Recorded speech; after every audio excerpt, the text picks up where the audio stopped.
there's just like this little edge that I think I've never really talked about it before. And there's people that are still making money off of it. It's kind of interesting. Like a lot of poker players actually, that former poker players know about it.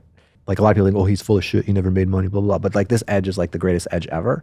What I ended up betting on in basketball is I started betting over-unders, just how many points both teams will score combined over or under a certain number.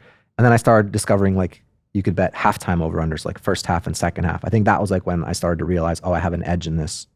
Because some teams just had like very specific styles of play where they would play certain players in the first half, but not in the second half, a different strategy in the first half versus the second half. But surely, like, what's the variance here? Like, there must be some... No, it was like, I'll tell you what the variance was. We were betting first half unders, second half overs. Those were the best bets. First half unders, second half overs, okay? So the second half has overtime and fouling in your favor. So like the variance, like, oh, it goes to overtime. That sucks if you have an under. Well, you have an over, so it doesn't matter. So the game's gonna be higher scoring. So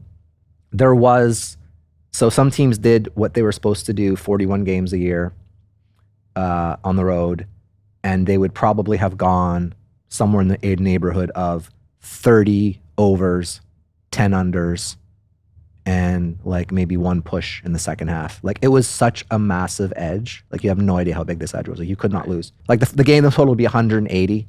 The first half total would be like 91 and a half.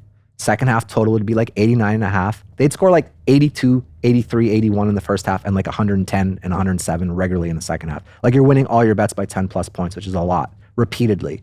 Like when I say you have to get so unlucky, like it was remarkable. And it's largely gone now because the bookmakers will adjust the total based on this, but maybe they don't even know why. They just, I don't know, one day people can look back at this podcast when I explain it. But it's, anyways, there's a certain thing that certain teams can do, and some people maybe in the chat can talk about it, but there's certain things some teams can do in order the coaches will do to change which half will tend to be higher scoring than the other.